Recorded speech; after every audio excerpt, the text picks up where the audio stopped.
This is Race to the Bottom SMP. While it may not look like much from here, this server is the product of roughly 20 Minecraft streamers and players that have been playing daily for the last 2 months. Well, recently I started a massive war on the server, and while the server has seen war before, it has never seen something of this magnitude. So I felt it only fitting that I tell you the story before the server is changed forever. So stay tuned to hear our story, and don't forget to subscribe if you enjoyed this video. It helps our channel out a ton, and I really appreciate it. Now let's get started. Now when the server first began, it had 3 members, myself, Sam Zoobs, and M7A17. But by the end of the first week, it had gained 3 additional streamers, Void, Veronica's Clues, and Gigic60. I think it's GGK60, but we call him Gigic. And there was all these other people.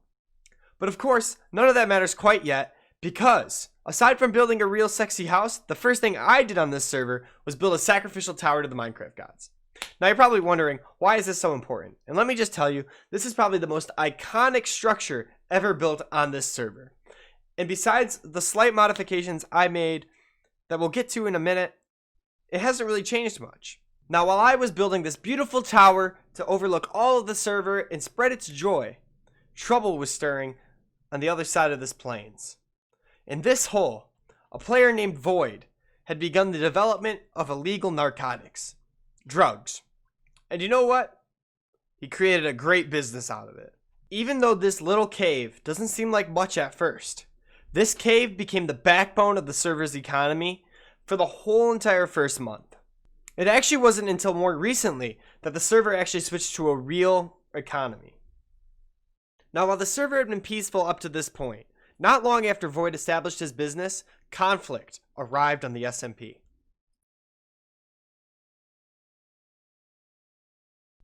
Now this conflict that arrived was over a thing that Void called a shroomer. It was a gift from his friend Fronkers, and it wasn't long before I decided to turn it into a home.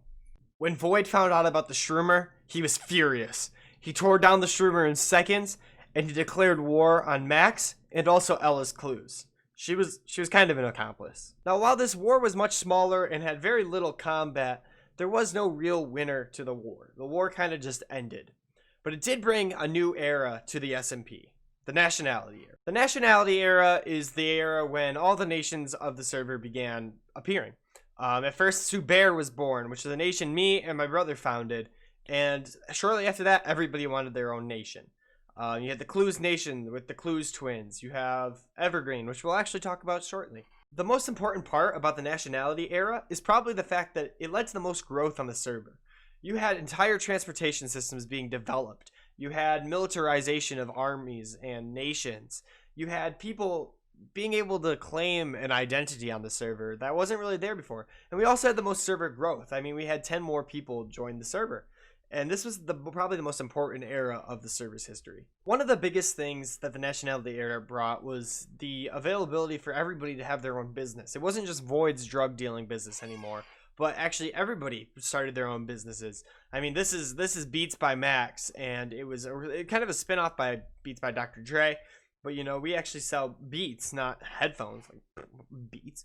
You know, you got the Beats by Max, the speaker Beats. And you know, everybody kind of started their own business. I mean, you had a Blaze shop pop up, you had cookie shops, bakeries, things like that now everybody kind of had their own thing in their nation.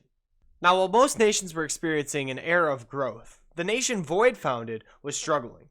The Drug Empire United Legions Co. was ruled by a harsh dictator who oftentimes was found terrorizing the citizens of other nations. Void's lands were covered in creeper holes, half-built homes, and oftentimes you could just see the citizens struggling to stay alive. Many nations were forced to find a solution to Void's acts of terrorism against their nations. For example, mzuber built Fort Samuel, a massive fortress taking up a quarter of an island in the middle of the Southern Sea. It separated itself from all of the nations and was kind of alone in the middle of the ocean. But it became mzuber's place of safety from all the terrorism attacks. The completion of Fort Samuel marked the end of the Nationality Era and the beginning of the new era, the Expansion Era. Everybody wanted to expand their borders, and that led to a lot of problems. The first Expansion Era issues appeared when the Clues Nation tried to expand north. They had sent a colonist named Frognaps, who was new to the server, and they sent her to go settle the land. Frognap settled the land quickly, made a home, and actually made an entire village.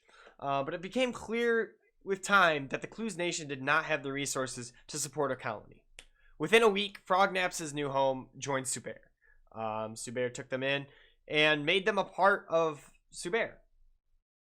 A few weeks later, Frognaps approached me with a deal to buy her own nation for 2 stacks of diamonds from Mzuber. Of course, I said yes because that's a lot of diamonds, and this led to the creation of Evergreen, a peaceful nation to the southeast of Mzuber that enjoys the peace and quiet of the wild and gets along quite nicely with Mzuber. Not long after the Clues Nation lost their colony, Ella Clues, co-president of the nation, left the nation to join Mzuber. This was a shock, not only to me and all of Mzuber, but also to the Clues Nation, who had no idea that she was going to just leave. Now, knowing that the Clues Nation was vulnerable, Mzuber and me prepared for an assault. We were going to take that. But then, before Mzuber got the chance to attack, the Clues Nation surrendered. They didn't even really surrender. They just dissolved their nation and gave their land to Mzuber. This was unexpected, but Mzuber gladly took the land. So that pretty much catches you up to about 3 days ago. And then 3 days ago, war was started. Pain. Where are all my animals? Who killed all my sheep? What?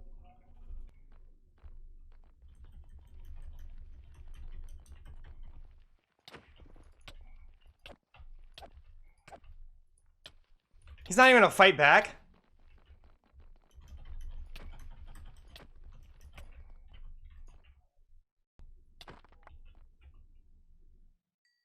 Prop 4. Interesting.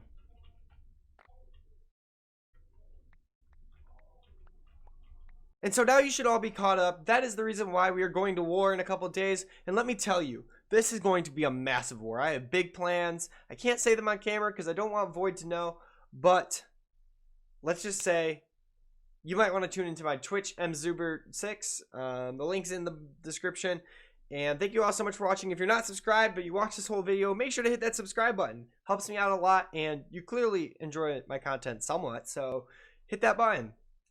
Anyway, until next time, I'll see you all later. Bye-bye.